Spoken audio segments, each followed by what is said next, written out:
नमस्कार, news our के खास कार्यक्रम में आपका स्वागत है। मैं हूं देवेंद्र कुशवाहा। आज इस कार्यक्रम में हम आपको बताएंगे कि वास्तव में बीजेपी ने जो नारा दिया है 400 के पार का, उसके लिए उसे कितनी मशक्कत करनी पड़ेगी, कहां-कहां बीजेपी कमजोर है और कहां-कहां उसे ज्यादा ध्यान देना पड़ेगा। साथ ही हम ये भी बताएंगे कि 400 पार सीट लाने के लिए, लोकसभा की 400 से ज्यादा सीटें लाने के लिए उसे किन राज्यों में कितनी कितनी और सीटें लानी होंगी। 3 राज्यों में भारी जीत के बाद बीजेपी ने लोकसभा चुनाव के लिए जो नारा गढ़ लिया है, अगली बार 400 पार। बीजेपी नेताओं को उम्मीद है कि विपक्षी गठबंधन इंडिया के चुनावी मुद्दों का जिस तरह 3 राज्यों में दम निकला है, उसका फायदा हिंदी भाषी अन्य राज्यों में हो सकता है। लोकसभा चुनाव में करीब 5 महीने बाकी हैं। जिन 3 राज्यों में बीजेपी ने परचम लहराया है वे राज्य हैं राजस्थान, मध्य प्रदेश और छत्तीसगढ़। जिनमें राजस्थान में लोकसभा सीटों की अगर जो संख्या की बात करें तो ये 25 हैं। छत्तीसगढ़ में बीजेपी अगर जो बात करें तो सीटों की संख्या, छत्तीसगढ़ में अगर जो सीटों की संख्या देखा जाए तो 11 है और मध्य प्रदेश में अगर जो लोकसभा की सीटों की संख्या अगर जो देखी जाए तो 29 है। इस प्रकार इन 3 राज्यों को मिलाकर देखें तो कुल 65 लोकसभा की सीटें होती हैं और ग्राफिक्स के माध्यम से भी हम आपको दिखा रहे हैं, जिनमें से अभी बीजेपी के पास सिर्फ 61 सीटें हैं।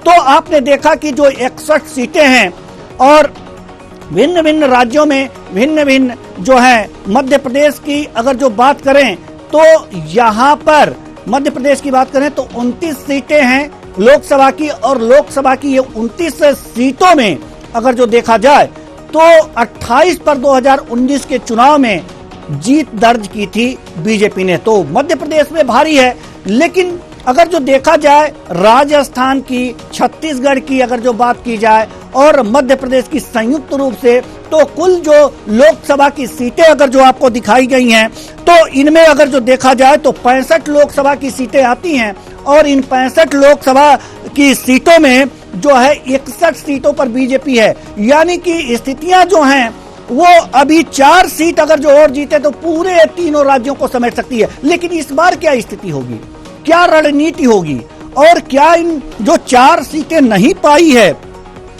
वो 2023 के लोकसभा चुनाव में ये सीटें उसे आ सकती हैं, इस पर हम अपने विशेषज्ञ और राजनीतिक विश्लेषक से हम चर्चा करेंगे। लेकिन उससे पहले हम आपको बता दें कि ये जो 4 सीटें, ये तो 3 राज्य हैं, ये जो 3 राज्य हैं इनमें बीजेपी ने 2023 विधानसभा चुनाव में भारी बहुमत प्राप्त किया है और भारी बहुमत होने के बाद, जो भारी बहुमत मिलने के बाद यहाँ पर इनकी अपनी अपनी सरकारें आई हैं।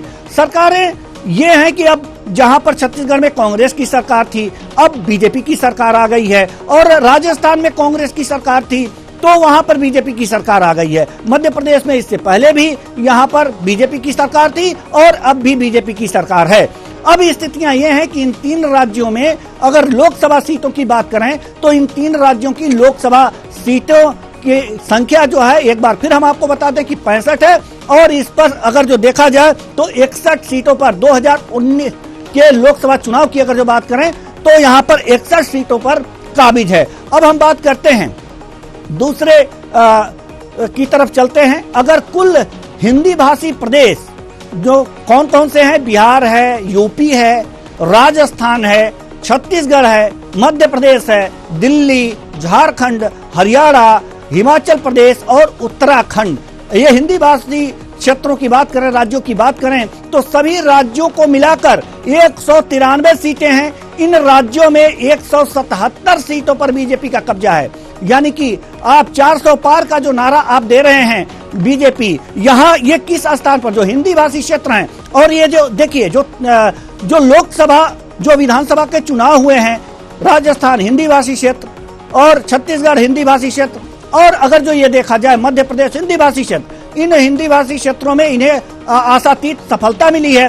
इसके बाद अगर जो हिंदी भाषी क्षेत्रों की बात करें तो यहाँ पर ग्राफिक्स के माध्यम से आप देख सकते हैं कि बिहार है, यूपी है, अगर राजस्थान, छत्तीसगढ़, मध्य प्रदेश, दिल्ली, झारखंड, हरियाणा, हिमाचल प्रदेश और उत्तराखंड, ये जो हैं ये राज्य हैं। ये इन राज्यों में आपको बताएं कि 193 लोकसभा की सीटें हैं, हिंदी भाषी क्षेत्र 193 लोकसभा की सीटें हैं और इनमें इन राज्यों में 177 सीटों पर बीजेपी का कब्जा है। यानी कि जो शेष सीटें हैं इसे जीतने की कवायद कर सकती है, किया जा सकता है, करना पड़ेगा बीजेपी को। और ज्यादा जो सीटें हैं उसे गंवानी नहीं है, और ज्यादा सीटें लानी है, तब 400 के आंकड़े को पार हो पाएगा। अब आगे चलते हैं, आगे हम चलते हैं दूसरे सेगमेंट की ओर। बीजेपी के लिए जो चुनौती है इन राज्यों में, उन पर बात कर लेते हैं। इन राज्यों में अपनी सीट न सिर्फ बरकरार रखनी है बल्कि इसकी संख्या में इजाफा भी करनी होगी। 11 राज्यों में सीटों की बढ़ने की गुंजाइश कम ही है। आपने देखा ही कि अगर जो इतने हिंदी भाषी राज्य हैं इनमें से 193 सीटें 177 पर इनका कब्जा है ही 2019 में। अब इनमें ज्यादा बढ़ने की बहुत ज्यादा गुंजाइश है नहीं। तो विधानसभा चुनाव के इफेक्ट का अगर जो आकलन करें तो यूपी और बिहार में ही बीजेपी अधिकतम सीटें जीत सकती है, मगर पूर्ण बहुमत के लिए पार्टी को बंगाल, असम, महाराष्ट्र और गुजरात में भी 2019 का प्रदर्शन दोहराना होगा। 2019 के चुनाव में बंगाल में बीजेपी को 18, महाराष्ट्र में 23 और गुजरात की सभी 26 सीटों पर जीत मिली थी। आप देख सकते हैं कि ये जो स्थितियां हैं कि ये हिंदी भाषी क्षेत्रों की अगर जो बात छोड़ दें तो यहां पर अगर जो बात करें बंगाल की, असम की, महाराष्ट्र और गुजरात की, तो यहां पर 19 का प्रदर्शन दोहराना होगा। 2019 के चुनाव में इन राज्यों में क्या स्थितियां थी? बीजेपी को जो है बंगाल में 18 सीटों पर जीत दर्ज की थी, महाराष्ट्र में 23, गुजरात की सभी 26 सीटों पर। यानी कि गुजरात में एक भी सीट ऐसी नहीं है जिस पर लोकसभा की जिस पर विजयी न हुई हो या कोई दूसरी पार्टी न जीती हो। यहां पर सिर्फ बीजेपी को ही सीटें मिली हैं। आगे चलते हैं। पिछले 2 लोकसभा चुनाव में बीजेपी नरेंद्र मोदी के चेहरे के सहारे मैदान में उतरी है। इस कारण लगातार 2 बार पूर्ण बहुमत भी मिला है, मगर मोदी लहर के बावजूद कई बड़े राज्य ऐसे हैं जहां बीजेपी का खाता भी नहीं खुला है। बीजेपी कश्मीर से बिहार तक अगर उत्तर भारत की सभी सीटें जीत जाती है, कश्मीर से लेकर बिहार तक उत्तर भारत की सभी सीटें, तो उसे 245 सीटें मिलेंगी। लेकिन क्या ऐसा संभव है? ऐसा संभव नहीं है। 245 सीटों में पूरे उत्तर भारत की 245 सीटें हैं पूरे उत्तर भारत में, और पूरे उत्तर भारत में 245 सीटें हैं तो उसे पूरी की पूरी कभी भी कोई भी पार्टी संभव नहीं है कि जीत सके। तो ये 400 का जो नारा है आखिर किस आधार पर दिया जा रहा है हम आगे बताएंगे, और जैसे ही हमारे विशेषज्ञ जुड़ेंगे हम उनसे भी चर्चा करेंगे कि आखिर ये जो स्थितियां पैदा हो रही हैं ये किस लिए हो रही हैं। और जो नारा है, लक्ष्य है, बड़ा है, लेकिन ऐसा नहीं है कि किसी पार्टी ने इस लक्ष्य को भेदा नहीं है। 400 के पार कांग्रेस भी एक बार पार हुई थी। हालांकि उसे लोकसभा में ये कहा गया था, लाल कृष्ण आडवाणी ने कहा था कि ये जो चुनाव है ये लोकसभा का नहीं शोक सभा का चुनाव था। यानी कि इंदिरा गांधी की मौत के बाद जो शोक की लहर दौड़ी थी उसके बाद जो चुनाव हुआ था तो कांग्रेस पार्टी को इस तरह से बहुमत मिला था। तो अब 400 के पार का लक्ष्य बीजेपी का है। ऐसे में बीजेपी इस 400 के पार को लक्ष्य को कैसे पूरा करती है ये देखने वाली बात है। ऐसा चमत्कार, अब अगले सेगमेंट की तरफ बढ़ेंगे, ऐसा चमत्कार भारत की राजनीति में जैसा कि मैंने पहले ही बताया है संभव नहीं है कि सभी सीटें जीती जा सके। 400 का आंकड़ा पार करने के लिए पार्टी को केरल, तमिलनाडु, तेलंगाना, आंध्र में भी कम से कम 10-10 सीटों की जरूरत होगी, जो आसान टास्क नहीं है बीजेपी के लिए। इन राज्यों की कुल 118 सीटों में से बीजेपी के पास सिर्फ 4 सीटें हैं। एक बार और हम आपको बताना चाहेंगे कि ये आसान टास्क नहीं है। इन राज्यों में, जिन राज्यों का मैंने नाम लिया है, केरल और तमिलनाडु और तेलंगाना, आंध्र प्रदेश, इन राज्यों में अगर जो कुल मिलाया जाए तो कुल 118 सीटों में से बीजेपी के पास सिर्फ 4 सीटें हैं जो तेलंगाना में मिली थी। तो ऐसे में अगर जो देखा जाए तो ये जो सभी सीटों की बात हो रही है लोकसभा चुनाव की कि 400 का आंकड़ा पार करने के लिए केरल, तमिलनाडु, तेलंगाना, आंध्र प्रदेश में भी 10-10 सीटों की जरूरत होगी, लेकिन क्या यहां पर 10-10 सीटें जीत पाएंगी? हमारे साथ जो राजनीतिक विश्लेषक राजीव खंडेलवाल जुड़े हुए हैं, बहुत बहुत स्वागत है आपका हमारे इस कार्यक्रम में। हम इसी अब मुद्दे पे आपसे चर्चा करना चाहते हैं कि 400 का आंकड़ा जो पार करने की बात बीजेपी कर रही है, तो यहां पर अगर जो देखा जाए कि केरल, तमिलनाडु और तेलंगाना, आंध्र प्रदेश में कम से कम 10-10 सीटों की आवश्यकता होगी, यानी कि जरूरत पड़ेगी, जो आसान टास्क नहीं है। क्या लगता है आपको कि इन राज्यों में जैसे कि केरल, तमिलनाडु, तेलंगाना, आंध्र प्रदेश में क्या 10-10 सीटें बीजेपी जीत पाएगी? जी नमस्कार। जी नमस्कार सर, एक बार फिर हम आपका स्वागत करते हैं। प्रश्न आप तक तो पहुंचा मेरा? जी हाँ जी आप आखिरी में पहुंचा, आगे रिपीट कर देंगे जैसा। जी हम एक बार और अपना प्रश्न आपसे रिपीट करते हैं। जैसे कि ये कहा जा रहा है कि 400 का टास्क जो है, 400 सीटों का टास्क जो है बीजेपी के लिए इतना आसान नहीं है, क्योंकि जो केरल है, तमिलनाडु है, तेलंगाना और आंध्र प्रदेश, ये जो राज्य हैं, इनमें कम से कम 10-10 सीटों की आवश्यकता होगी बीजेपी को। लेकिन अगर जो बात करें 2019 की, तो सिर्फ 118 सीटों में से, इन राज्यों में जो 118 सीटें अगर जो जोड़ा जाए केरल, तमिलनाडु, तो इसमें से सिर्फ 4 सीटें हैं जो तेलंगाना में मिली थी। ऐसे में क्या इन राज्यों में बीजेपी अपनी बढ़त बना सकती है, और बना सकती है तो किस आधार पर? जी ऐसा है जी। हेलो जी आपकी आवाज आ रही है जी। निश्चित रूप से जो है भाजपा को जो बम्पर जीत मिली है, लोकसभा का सेमीफाइनल कहा गया है, लोकसभा का सेमीफाइनल कहा गया है, वह उससे भाजपा का उत्साह बढ़ा है और विपक्ष बहुत ही निरुत्साहित हुआ है, इसमें कोई शक नहीं है। लेकिन जहां तक, और इसीलिए भाजपा ने जो नारा दिया है 400 के पार, लेकिन यदि आप देखेंगे पिछले चुनाव की हम बात करें, जब 99 में 2019 में जब यही स्थिति हुई थी, जब कांग्रेस को मेजॉरिटी मिली थी विधानसभा में, तीनों विधानसभा में, तब भाजपा ने यह कहा था कि ये विधानसभा के चुनाव है, लोकसभा का चुनाव मोदी के नाम पे लड़ा जाता है और वहां पे परिणाम ऐसे नहीं आएंगे, और वास्तव में ऐसा हुआ। अब यहाँ उल्टा कहा जा रहा है, जब विपक्ष ये कहता है कि ये विधानसभा के चुनाव है और लोकसभा के चुनाव में 10 साल की एंटी इनकम्बेंसी फैक्टर रहेगा, इसलिए वो परिणाम लोकसभा में रिपीट नहीं होंगे जो विधानसभा में यहाँ पे अभी विधानसभा चुनाव में हुए हैं। ये एक बड़ा क्वेश्चन है।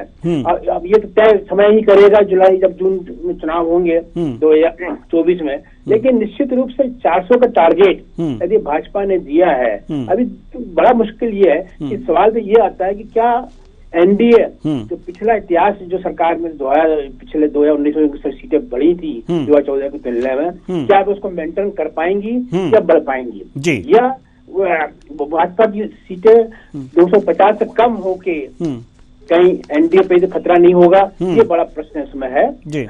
इसलिए इस बात को देखना होगा कि 10 जो यानी इतनी सीटों को घाला है, वो जहां आप प्रेजेंट में है, भाजपा जो है जो फुल जगह फुल है। आप आपने हिंदी स्टोरी की बात की, यहाँ पे लगभग से 4 सीटें जो हैं जो अपोजिशन को गई हैं, और बाकी सब लगभग भाजपा के पास में है। तो यहाँ पे मैक्सिमम मेंटेन करना एक बड़ा टारगेट है। इसके बाद साउथ में यदि बात करना है 400 का, तो निश्चित रूप से साउथ में गेंद की कोई संभावना इसलिए नहीं लगती है कि कर्नाटक में चुनाव हुए हैं, जो जिसे गेटवे कहा जाता है साउथ का भाजपा के लिए, जो पहले था इनकी सरकार थी, लेकिन वो गेटवे बंद हो गया विधानसभा चुनाव में। इसके बाद वहाँ पे आपके वहाँ पे चुनाव में अभी तेलंगाना में हुए, वहाँ पे बुरी तरह से हार गई भाजपा, और 4 सीटें जो है वही अभी लेने के देने पड़े, वो मेंटेन कर पाएंगे कि नहीं। तो मुझे ये बड़ा मुश्किल लगता है कि टारगेट देना अलग बात है। भाजपा यदि आप देखेंगे कि जब मध्य प्रदेश में चुनाव हो रहे थे, तो अमित शाह जी ने पहले स्टार्टिंग में कहा था कि प्लस 150 की बात कर रहे हैं, लेकिन जब सर्वे आए, उनके इंटरनल सर्वे हुए, तो वहां पे जब 70-80 सीटों की बात आने लगी, दूसरे चैनल से 70 बनाने लगे, तो अमित शाह ने फिर डेमोक्रेटिक प्रेस की बात नहीं की, तब उन्होंने कहा था सरकार हम बनाएंगे। तो मुझे लगता है कि ये एनकरेजमेंट कार्यकर्ताओं को देने के लिए हो सकता है, लेकिन ये प्रैक्टिकल नहीं है। एक मुद्दा जरूर उनके दिमाग में है, भगवान राम की जो प्रतिष्ठा हो रही है, उसका भी कितना फायदा मिलेगा। जी, हम वही सवाल आपसे करना चाह रहे थे, बिल्कुल भी, कि जो यहाँ पर केरल की है, तमिलनाडु है, तेलंगाना है, आंध्र प्रदेश है, यहाँ पर तो अगर जो ये कहा जाए कि 118 में से सिर्फ 4 सीटें हैं बीजेपी के पास, तो क्या राम फैक्टर यहाँ पे कुछ हावी होगा? जैसे केरल की बात करें, तमिलनाडु की बात करें, तो यहाँ राम फैक्टर हावी हो सकता है? एक चीज समझिए, यदि हम भाजपा और संघ की दृष्टि से बात करें, तो संघ का काम जो केरला में है और जहाँ स्टार्ट हुआ था नागपुर में, अब वहाँ पे सालों लग गए थे भाजपा को जीत बारी में। नागपुर में यदि अपन बात करें, केरला में आज भी भाजपा नहीं जीत पा रही है। संघ का बड़ा काम है वहाँ पे, इसके बावजूद जीत पा रही है। साउथ की और नॉर्थ की पॉलिटिकल सिचुएशन बहुत अंतर है, वहाँ के फैक्टर्स अंतर है, वहाँ के उनके मुद्दे अलग हैं। भगवान राम का मुद्दा जो है हिंदी वहाँ पे चलता है, हिंदी प्रदेशों में। हालांकि भगवान राम पूरे देश के करोड़ों विश्व के हैं, लेकिन वहाँ पे वो मुद्दा कितना हो पाएगा ये डाउटफुल लगता है, क्योंकि हम देख रहे हैं कि सनातन के नाम पे हमें वहाँ पे बयानबाजी हो रही है। क्योंकि द्रमुक जो पार्टी है तमिलनाडु की, हम बात करें, अन्ना जितनी पार्टी है वहाँ की, उनका बेस ही जो है वो धर्म, सनातन धर्म के विरोध पे उनका धर्म राजनीति बेस हुई, इसलिए वो सनातन धर्म की बात विरोध में करते रहे हैं। यदि हम 77 की बात करें तो 77 हिंदी बेल्टों में जो रिजल्ट आया उसका जस्ट विपरीत साउथ बेल्टों में रिजल्ट आया। तो इसलिए साउथ और नॉर्थ में जो इम्पैक्ट आया, वो इम्पैक्ट साउथ में आया था, ऐसा कहीं लगता नहीं है, ना प्रैक्टिकेबल है जी। इसलिए संभावना है, मुझे नहीं लगता कि साउथ कहीं से कहीं फुलफिल कर पाएगा। 4 सीटों को मेंटेन करना यही बड़ा मुश्किल काम होगा। और यदि राम जन्मभूमि का, राम प्राण प्रतिष्ठा भगवान जी राम जी का यदि मुद्दा चलेगा, चलना, जिसके लिए पार्टी ने पूरी प्रयास किए हैं, तो उसके बाद ही आप क्योंकि हिंदी बेल्ट में आज जो मैक्सिमम है और जहाँ पे आपको जो खतरा पैदा है, चाहे आप बिहार की बात कर ले जहाँ आपका गठबंधन टूटा है, चाहे महाराष्ट्र की बात कर ले जहाँ पे आपसे शिवसेना टूटी है, चाहे आप यूपी में बात कर ले जहाँ पे मायावती की यदि शामिल हो जाती हैं, तो वहाँ पे आपको वो सीट मेंटेन कर लेंगे, वो राम मंदिर के मुद्दे से आप मेंटेन कर पाएंगे। अदरवाइज वो सीट मेंटेन करने दिमाग मुद्दा नहीं चला। जी, आप कर्नाटक की बात कर रहे थे, तो आप हमारे साथ अभी बने रहिए। कर्नाटक के बारे में भी कुछ बातें हम अपने दर्शकों को पहले बता लें, उसके बाद हम उस पर चर्चा करेंगे। तो अगर जो बात करें 2024 के लोकसभा चुनाव की, तो उसमें लोकसभा चुनाव में बीजेपी को कर्नाटक में भी चुनौती मिल सकती है। पिछले आम चुनाव में बीजेपी ने 28 में से 25 सीटें दक्षिण भारत के राज्यों में जीती थी। इस बार पार्टी ने जेडीएस के साथ चुनावी समझौता किया है। समझौते के कारण बीजेपी को 4 सीटें जेडीएस को देनी होंगी, यानी उसे उम्दा प्रदर्शन के लिए अपने खाते की सभी 24 सीटों पर जीत दर्ज करनी होगी, जो आसान नहीं है। तो हमारे साथ राजीव खंडेलवाल जी हैं, जो वरिष्ठ राजनीतिक विश्लेषक हैं। हम आपको बता दें राजीव खंडेलवाल जी की, जैसा कि अभी हमने अपने दर्शकों को बताया कि 28 सीटें हैं, जो अगर जो देखा जाए तो 28 में से 25 सीटें दक्षिण भारतीय राज्य में, जो दक्षिण भारत के राज्य हैं, इसमें से बीजेपी ने जीती थी 25 सीटें। लेकिन अब अगर जो देखा जाए, अगर जो कर्नाटक की ही बात कर रहे हैं, तो जेडीएस के साथ इसका समझौता है और 4 सीटें उसे देनी पड़ेंगी, यानी कि 24 से 24 सीटें इनको जीतनी ही हैं। तो क्या आपको लगता है कि अब दक्षिण भारत में फिर एक बार ये गुल खिला लेंगे, और खिलाएंगे तो क्या, और नहीं खिला पाएंगे तो वहां पर क्या माइनस पॉइंट हैं जिन पे ध्यान देना होगा? इस देश की राजनीति में और खासकर कांग्रेस की राजनीति में टर्निंग पॉइंट आया है, तो कर्नाटक के चुनाव परिणाम में लाया है। ये सबसे महत्वपूर्ण बात है।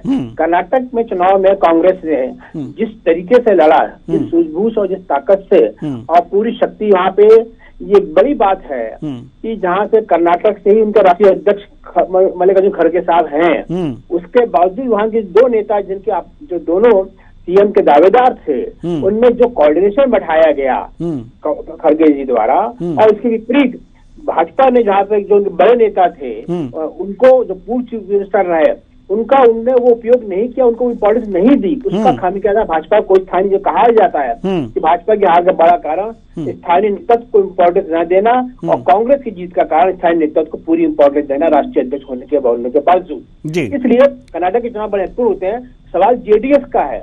आप देखेंगे पिछले चुनाव में जेडीएस से कांग्रेस का समझौता नहीं हुआ था, इसके पहले के चुनाव में जेडीएस साथ में तो सरकार बनाए थे उनने जी, बिल्कुल। और विदाउट जेडीएस के समझौते के बावजूद कांग्रेस ने थम्पिंग मेजोरिटी जीती। तो इसलिए जो यानी जेडीएस का समझौता ना होना के बाद कांग्रेस को लॉस नहीं हुआ, जो पहले चुनाव में फायदा मिला था कायदे से होना चाहिए था, लेकिन उससे ज्यादा सीटें आई। तो जेडीएस जहां तक विधानसभा के चुनाव का सवाल आया है उसमें कांग्रेस को लॉस बिल्कुल नहीं हुआ।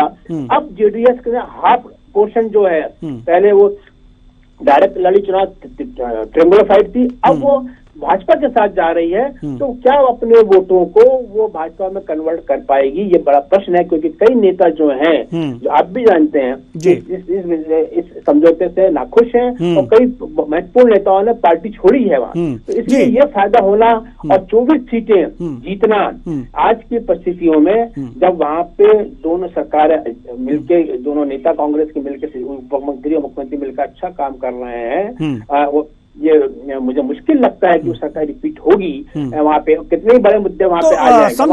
समझौते का महत्वपूर्ण वहाँ पे बजरंग बली का मुद्दा नहीं चल पाया, जी भगवान श्री राम का मुद्दा कितना चलेगा, ये अपने आप में आंसर देखने वाली बात होगी, ये देखने वाली बात होगी। लेकिन सबसे बड़ी बात यहाँ पर यह है कि जो समझौते हुए हैं बीजेपी की जेडीएस के साथ, अगर जो ये देखा जाए तो वोट ट्रांसफर करने में काफी दिक्कतों का सामना करना पड़ सकता है, और जब वोट ट्रांसफर नहीं होंगे तो समझौते का कोई विशेष महत्व नहीं रहेगा, कोई वैल्यू नहीं होगी। जी, ये परसेप्शन क्रिएट किया है भाजपा ने कि वो कांग्रेस को मजबूत आधार देना चाहते हैं कि हम मजबूती से चुनाव लड़ रहे हैं, और वो जेडीएस जो आपके साथ थी इसके पहले वाले विधानसभा चुनाव में, और वो विधानसभा भले ही पिछले चुनाव में वो हमारे साथ नहीं रही, लेकिन आपके साथ भी नहीं, आज हमारे साथ है।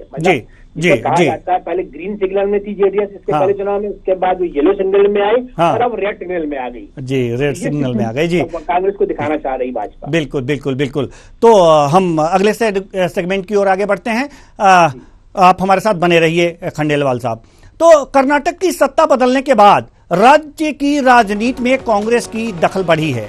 इसके अलावा बिहार में भी महागठबंधन में शामिल आरजेडी और जेडीयू भी दम रखती हैं। वहां बीजेपी के लिए खुद की सीटों का बढ़ाना भी चुनौतीपूर्ण है। 2024 में चुनाव में बीजेपी अपने दम पर सर्वाधिक 22 सीट ही जीत सकी थी।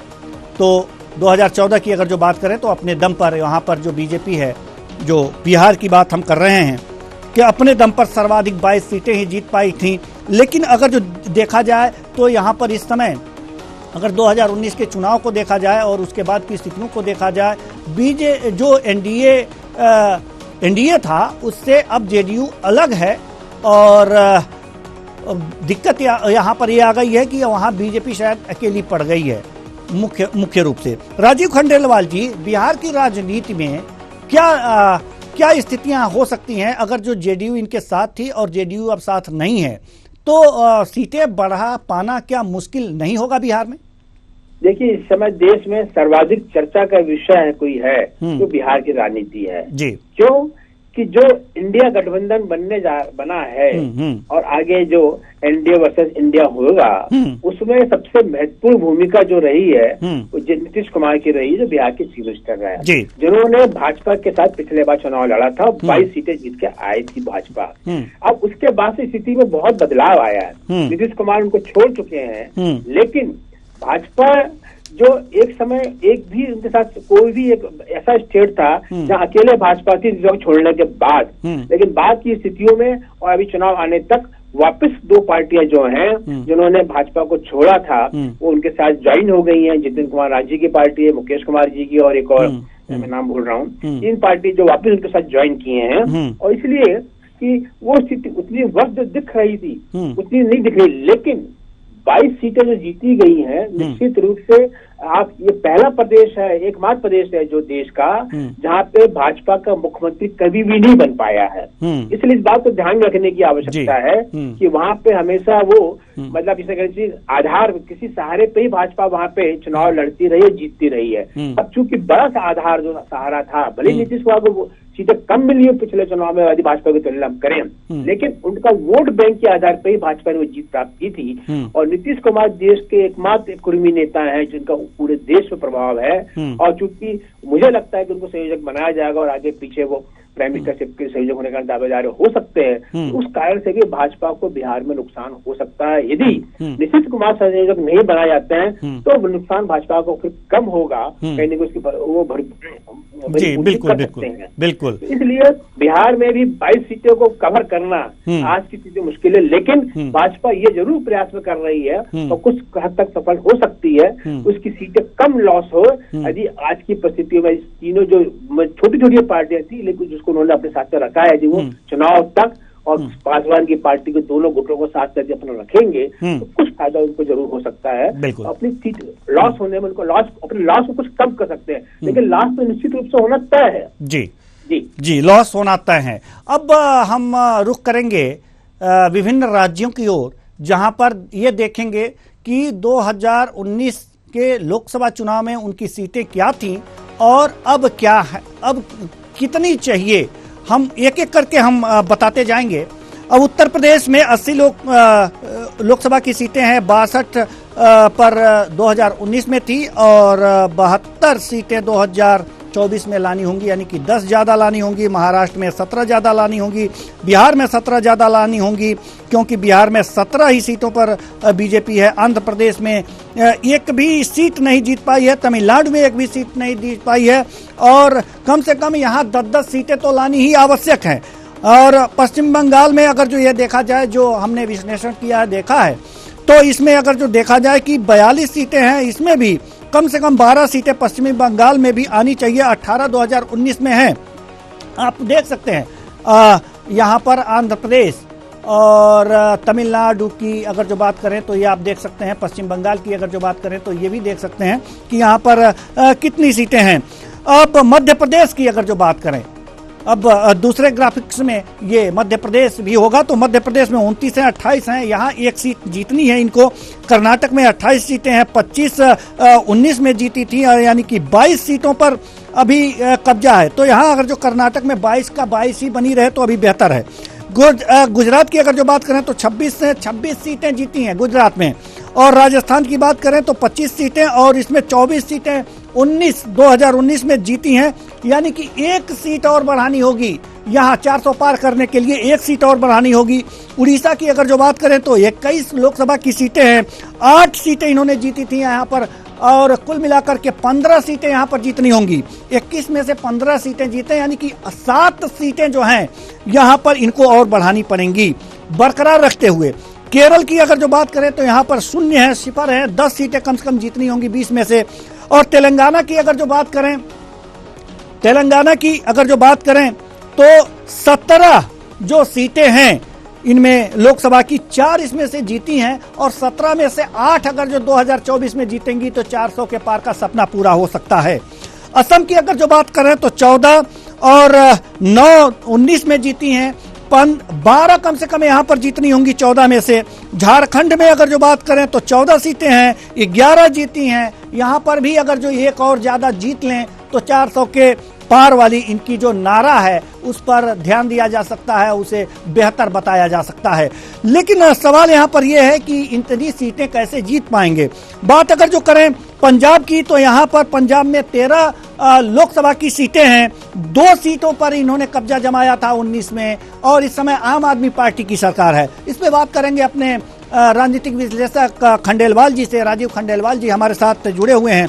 पंजाब एक महत्वपूर्ण राज्य है, पंजाब महत्वपूर्ण राज्य है, और अगर जो हम पंजाब की बात करें तो यहाँ पर 13 लोकसभा की सीटें हैं, 2 19 में जीती थी, और लोकसभा की जो 2024 में चुनाव होने वाला है, वास्तव में यहाँ पर बीजेपी की स्थिति क्या रह सकती है। क्योंकि देखिए वहाँ पे कांग्रेस का सफाया हो गया, आम आदमी पार्टी आ गई, आम आदमी पार्टी के वहां पर मुख्यमंत्री हैं, बीजेपी मात्र 2 सीटें ही 19 में जीत पाई थी। ऐसे में क्या लगता है आपको कि इस बार वहां क्या हो सकता है? देखिए, पंजाब में निश्चित रूप से आप पार्टी ने वही इतिहास नया गढ़ा है जो उन्हें पहली बार दिल्ली में आके गढ़ा था। इसमें कोई दो मत नहीं है और इस बात के लिए केजरीवाल को बधाई दी जानी चाहिए कि पहली बार उन्हें पंजाब में चुनाव लड़ा, सेकंड बार चुनाव लड़ा उन्होंने, और पहली बार 4 लोकसभा सीटें थी और विधानसभा में उन्होंने पहली बार सरकार बनाई और 90% सीटें उन्हें जीत के आए। और लेकिन भाजपा को बहुत बड़ा नुकसान हुआ, कांग्रेस की सरकार ही चली गई। लेकिन यदि हम लोकसभा की दृष्टि से देखें तो किसान आंदोलन का जो नुकसान वहां पे भाजपा को हुआ, इसके साथ ही जो जाटों की बात अभी हो रही है, जाट सम्मान की बात की जा रही है, जो महिलाओं की कुश्ती महिला पहलवानों की बात की जा रही है, चाहे जगदीप धनखड़ जी की बात की जा रही है, ये मुद्दे इतने सेंसिटिव हो गए इस समय भाजपा के लिए, खासकर किसानों को और उनको देखते हुए। और पंजाब, हरियाणा, दिल्ली, यहाँ के राजस्थान की बेल्ट जो है, यहाँ पे की किसान जाट परिवार ज्यादा है, उसके लिए कहीं ना कहीं भाजपा ने इसको सुधारने का अपना प्रयास किया है और इसलिए वो एक्शन लिया। कुश्ती संघ के नवनिर्वाचित संघ को ये भी पहली बार ही हुआ है कुश्ती। तो यहाँ नेगेटिव ही सारी चीजें जा रही हैं पंजाब की तरफ, जो बीजेपी की तो 2 सीटें पाई हैं 13 में से, तो क्या ये 2 सीटें ही बचा पाएंगे या नहीं? हाँ, हालांकि हमने अपने विश्लेषण में 2 सीटें बरकरार रखी हैं इनकी कि अगर जो 2024 में एक बात है कि मैंने आपसे कहा, यदि राम लहर चलेगी जी, राम लहर पे होगी तो फिर ये सब आपके जो आकलन गणित हैं ये सब बेकार हो जाएंगे। और मैं कहते ही हूँ कि अभी आज की जो मोदी साहब की जो वर्किंग रही है, ना खाता ना बही, जो मोदी है वो सही, ये स्थिति है। इसलिए आकलन करना आज की जब पूरे राजनीतिक को जितने विषय उनने मोदी जी आपकी वर्किंग ने, प्रधानमंत्री की वर्किंग ने बिल्कुल उनको आश्चर्यचकित कर दिया है। और अब आश्चर्यचकित नहीं है हम लोग, नहीं होना चाहिए, क्योंकि ये उनकी वर्किंग का पैटर्न हो गया है। अभी भी यदि हम उसे कहें कि वो मोदी साहब जो डिसीजन लेते हैं, लेकिन हर जगह मोदी मैजिक नहीं चल रहा है ना। जैसे कि अगर जो देख लिया जाए विधानसभा चुनाव की ही अगर जो बात करें तो कई ऐसी सीटें हैं जहां पर मोदी मैजिक नहीं चला है। जैसे अगर जो छिंदवाड़ा की बात कर लिया जाए, नहीं हम लोग बात कर लेते हैं ना कि छिंदवाड़ा की बात कर ली जाए, मध्य प्रदेश की अगर जो बात करते हैं, तो छिंदवाड़ा में क्या स्थिति है कि वहां पर विधानसभा की जो 7 की 7 सीटें थी जिले की, वो सारी की सारी कांग्रेस ले गई। तो कुछ तो ऐसी चीजें हैं तो जी। ये बात तो वही तो मैं आपसे कह रहा हूँ साहब, प्रधानमंत्री मोदी अमित शाह जानते हैं कि सब जगह नहीं चलता, इसलिए 500 में से 100 सीटें छोड़ दी ना उन्होंने। हाँ बिल्कुल दावा कर रहे हैं ना जी बिल्कुल, में छिंदवाड़ा की सीट भी शामिल मान लीजिए। हाँ बिल्कुल सही कह रहे हैं आप, बिल्कुल सही कह रहे हैं कि उन्होंने जो टारगेट बना के रखा है कि कुछ सारी की सारी तो नहीं जीत सकते, लेकिन 400 के पार तो जाएंगे। टारगेट कहा जाता है ना, तो अपन बच्चों को कहते हैं तो टारगेट हाई रखने में क्या बुराई है, आप बिल्कुल सफलता कैसे प्राप्त करेंगे? बिल्कुल सही बात आपने कही है जी। तो ये टारगेट तो है, लेकिन मुझे जो लगता है, मुझे 2 स्थिति दिखती है। एक तो यह कि यदि वास्तव में यदि अपोजिशन का यदि जो इंडियन गठबंधन है, यदि ये प्रॉपरली समय इनके पास बहुत कम है और यदि समय पर ये सब काम नहीं कर पाए, अपना गठबंधन को पूर्ण रूप नहीं दे पाए और इसको सुगमता से यदि काम नहीं कर पाए, सीटों का बंटवारा नहीं हुआ, और साथ में राम प्राण प्रतिष्ठा, भगवान श्री राम प्राण प्रतिष्ठा यदि मूवमेंट का इम्पैक्ट हुआ जो टीवी में दिखाया जा रहा है, तो हो सकता है कि 400 के पार चली जाए भाजपा। और अदरवाइज यदि इसका रिवर्स भी हो सकता है, यदि ये नहीं चला और इंडिया गठबंधन बहुत अच्छे से काम किया, सीट 1-1 हो गई 400 सीटों में, 350 सीटों पे, मुझे लगता है कि 250 के नीचे भी उतार सकती हैं। 2 बड़ी विपरीत कंट्राडिक्टरी स्थितियां हैं, इसको थोड़ा सा अभी समझ लगेगा कि क्या स्थिति किस ओर देश की राजनीति किस दिशा में जाएगी, थोड़ा समय लगेगा। बिल्कुल बाद ही हम सही उसका आकलन करने बिल्कुल। लेकिन राज्यों के जो आकलन है, जो राज्यों के गणित हैं, उसके हिसाब से जो इन्होंने टारगेट अभी के हिसाब से ये जो तय किए हैं, उसमें इनको अभी और ज्यादा मेहनत करनी पड़ेगी। अगर जो राम मंदिर की लहर चली तो वास्तव में जो लाल कृष्ण आडवाणी के रथ का लहर चला था, तो उसमें से अगले लोकसभा चुनाव में 120 सीटों पे आ गए थे, 89 से। मेहनत की बात है। बड़ी दुर्भाग्य की बात क्या है कि आज भी ऑल ओवर इंडिया में जो ऑल इंडिया की पार्टी जो विपक्षी है वो कांग्रेस ही है, और जितने, लेकिन क्षेत्रीय जितनी पार्टी सत्तर में वो तो अपने अपने राज्यों में मजबूती से लड़ते हैं, चुनाव जीत जाते हैं। लेकिन कांग्रेस जो है इसके बाबत कहा ही जाता है कि ये जीता हुआ चुनाव हारती है और भाजपा हारा हुआ चुनाव जीतती है। बिल्कुल, मेहनत जो है भाजपा जो है वो 24 ओवर 1 into 24 365 और जिस दिन से चुनाव जीतती है, सीएम का शपथ ग्रहण करती है, उसी दिन से नेक्स्ट चुनाव की तैयारी करने लग जाती है। बिल्कुल बिल्कुल। कांग्रेस जो है तो धरातल पर दिखती नहीं, इतने मुद्दे हैं देश के सामने, लेकिन जो भाजपा जो कांग्रेस जो है वो विभिन्न मुद्दों को जनता के बीच लाने पूरी तरह असफल रही है। यदि हम 2014 के पहले की बात करें तब ये लोग कहते भी है, कांग्रेस वाले आरोप लगाते हैं कि स्मृति ईरानी ने ये किया, वो मिट्टी लेके गई और गैस का सिलेंडर लेके गई, तो वो उनमें कुव्वत थी जनता के मूवमेंट को,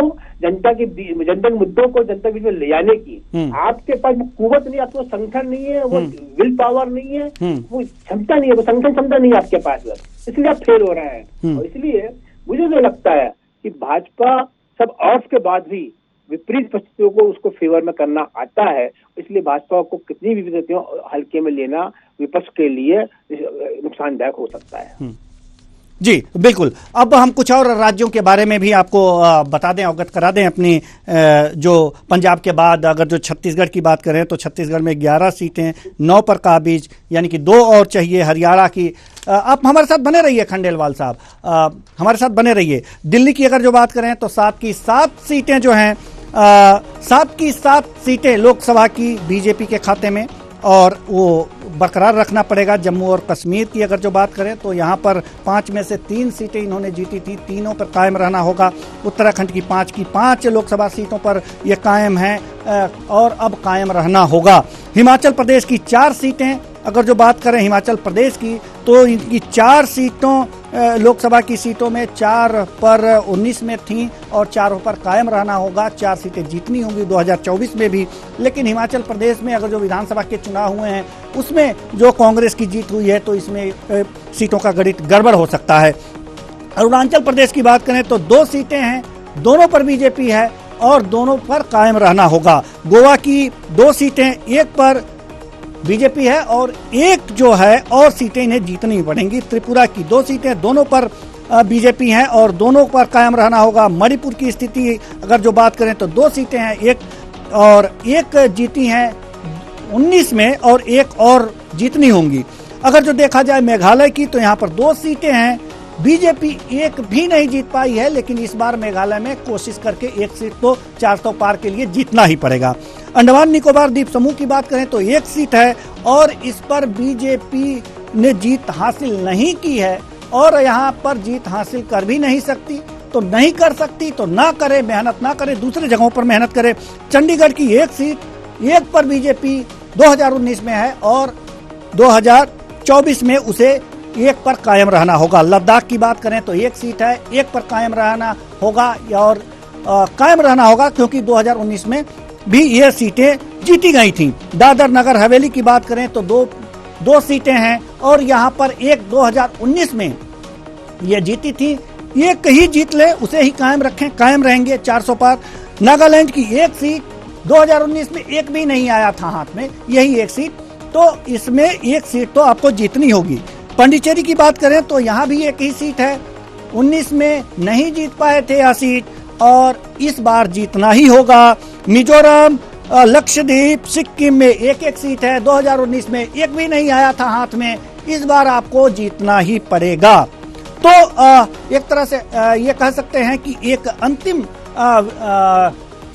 इनका हमारे जो राजनीतिक विश्लेषक हैं राजीव खंडेलवाल, इनसे अंतिम क्वेश्चन हम लेते हैं कि जो ये एक तरह से देखा जाए नागालैंड, पांडिचेरी, मिजोरम, लक्षद्वीप, सिक्किम, यहाँ पर लोकसभा की 1 सीटें हैं। 2019 में सफलता नहीं मिली थी, क्या करना होगा यहाँ पर सफलता के लिए बीजेपी को?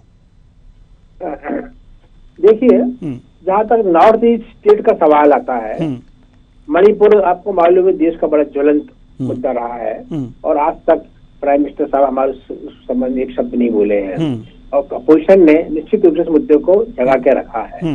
और उसके अभी जो हाल में चुनाव हुए मेघालय में विधानसभा के, और जहाँ पे भाजपा की पहले सरकार थी वो वहाँ पे भाजपा हार गई, थर्ड नई पार्टी बनी, उसकी सरकार बन गई। तो नॉर्थ ईस्ट स्टेट में मणिपुर तक कितना इम्पैक्ट होगा ये देखने की बात होगी। मुझे लगता है कि जो एग्जिस्टिंग सीटें भाजपा की नहीं है उसमें कहीं ना कहीं गिरावट आई। तो असम को जब बात करें, असम के जो चीफ मिनिस्टर हैं उनका वहाँ पे काफी दबदबा है और उन्होंने अपनी जमीन को बनाए रखा है और हिंदुत्व के आधार पर वो उन्होंने उसको बहुत मजबूत किया है। उस मजबूती को कांग्रेस पिछले चुनाव में भी नहीं तोड़ पाई और दूसरी जो मुस्लिम पार्टी है वो भी नहीं तोड़ पाया। तो मुझे लगता है कि असम में तो एक आध सीट करके लॉस हो तो हो, नहीं तो अदरवाइज भाजपा मेंटेन कर सकती है। बाकी नॉर्थ ईस्ट में इसका जरूर इम्पैक्ट जाएगा मणिपुर का। और जहाँ तक दिल्ली की बात है, दिल्ली में निश्चित रूप से ये चुनाव सबके लिए नया टेस्ट फ्लोर होगा, केजरीवाल भाजपा और कांग्रेस के लिए। केजरीवाल के लिए इसलिए कि इस समय उनके पास जितने संकट के बादल छाए हुए हैं, जो आरोप जिसको आधार बना के उन्होंने राजनीति में प्रवेश किया था, आज वो उसी से पूरा उड़ते देख रहा है। पूरा शरीर उनका जो है उन्हीं कपड़ों से ढका हुआ है जिसकी उन्होंने पहले आलोचना किया था। तो आज उस पे और लेकिन विधानसभा में तो चुनाव जीतते रहे, नगर पालिका में चुनाव जीतते रहे, लेकिन लोकसभा में पहले चुनाव पहले भी नहीं जीते वो, जबकि उनकी इमेज क्लीन थी। आज क्लीन इमेज नहीं, बहुत तार हो गई है। और कांग्रेस जो है वो निश्चित रूप से धरातल पे मतलब विधानसभा में तो बुरी तरह से हारी। लेकिन यदि हम दिल्ली की बात करते हैं और भाजपा की यदि हम उसकी तुलना करते हैं तैयारी के हिसाब से, तो मुझे नहीं लगता है कि जो 6 सीटें भाजपा वहां पे मेंटेन कर पाएगी। निश्चित रूप से इसमें कहीं ना कहीं सीटों का लॉस हो सकता है। सवाल ये आता है कि यदि आप और कांग्रेस में यदि गठबंधन हो गया, सीटों का बंटवारा हो गया, जो पता कहा जाए कि 2 कांग्रेस को दी जा सकती है, 2 या 3 बाकी आप लड़ सकती है। यदि गठबंधन होगा तो निश्चित रूप से भाजपा को कम से कम 2 से 3 सीटों का नुकसान होना वहां पे अवश्यंभावी है। जी, ये स्थिति है। जी बिल्कुल, बहुत बहुत धन्यवाद हमसे बातचीत करने के लिए और इस गंभीर विषय पर चर्चा के लिए। तो कुल मिलाकर के ये देखा जा सकता है कि 2024 लोकसभा चुनाव में बीजेपी को कितनी सीटें जीतनी होंगी, हम इस ग्राफिक्स के माध्यम से आपको बता चुके हैं कि कितनी सीटें कितनी जीतनी होंगी। लेकिन अगर जो बात करें, बीजेपी के पास ओडिशा से केवल 8 लोकसभा सांसद हैं, जबकि बीजेडी के पास 20 सीटें हैं। इस पूर्वी राज्य में भी बीजेपी के लिए विस्तार की अपार संभावनाएं हैं, मगर नवीन पटनायक की शव के सामने ज्यादा उम्मीद करना आसान नहीं है। सपने पूरे करने के लिए बंगाल में भी बीजेपी को अपने पुराने रिकॉर्ड यानी कि 19 सीटों से आगे बढ़ने की जरूरत होगी। आंध्र प्रदेश, केरल और तमिलनाडु में बीजेपी का खाता नहीं खुला था, वहां पहले एनडीए के पार्टनर एआईडीएमके विदक चुकी है। पूर्वोत्तर के राज्यों की कुल 25 लोकसभा सीटों में से अभी तक बीजेपी 11 क्षेत्रों में काबिज है। रीजनल पार्टियों की मजबूत मौजूदगी के कारण यह देखना होगा कि बीजेपी कितनी सीटें हासिल करती है। 400 का आंकड़ा पार करने के लिए बीजेपी को सभी 25 सीटें जीतनी होंगी। इसके अलावा बीजेपी को खुद गुजरात, राजस्थान, मध्य प्रदेश, छत्तीसगढ़, महाराष्ट्र और कर्नाटक की सीटों को विपक्ष के हाथों में जाने से भी बचाना होगा और तब जाकर के स्थितियां ये होंगी कि आप जो है इस 400 के मिशन को पार कर सकते हैं। तो 400 के मिशन को आप तभी पार कर पाएंगे जब आपको इन जहां पर ज्यादा सीटें हैं उन्हें बीजेपी को सजो के रखना पड़ेगा कि ये जो सीटें हैं ये दूसरे पार्टी को न जाएं, और जहां पर वो नहीं हैं, जहां पर उनके लिए अपार संभावनाएं हैं, उस पर मेहनत करनी पड़ेगी। वहां संगठन मजबूत करना होगा, जैसा कि बूथ मजबूत करती है बीजेपी, वहां बूथ मजबूत करना होगा, अपने आप को स्थापित करना होगा, अपने आप को दिखाना होगा, लोगों के अंदर विश्वास पैदा करना होगा और ये विश्वास देखते हैं कि कितना पैदा कर पाती है। फिलहाल अगर जो विश्वास पैदा हो गया तो मिशन 400 पार कोई ज्यादा नहीं है, क्योंकि एक राजनीतिक पार्टी इस 400 के आंकड़े को पहले ही पार कर चुकी है। तो अब बीजेपी भी इसे पार कर सकती है, लेकिन उसे एड़ी चोटी एक लगानी होगी। लेकिन अगर जो राम मंदिर की लहर चल पड़ी तो वास्तव में थोड़ी सी मेहनत कम करनी होगी। लेकिन देखने वाली बात होगी कि अब बीजेपी 400 मिशन 400 पार का जो उसका मिशन है उसे कितनी तन्मयता से पूरी कर पाती है। फिलहाल इस कार्यक्रम में इतना ही, मुझे दीजिए इजाजत, नमस्कार।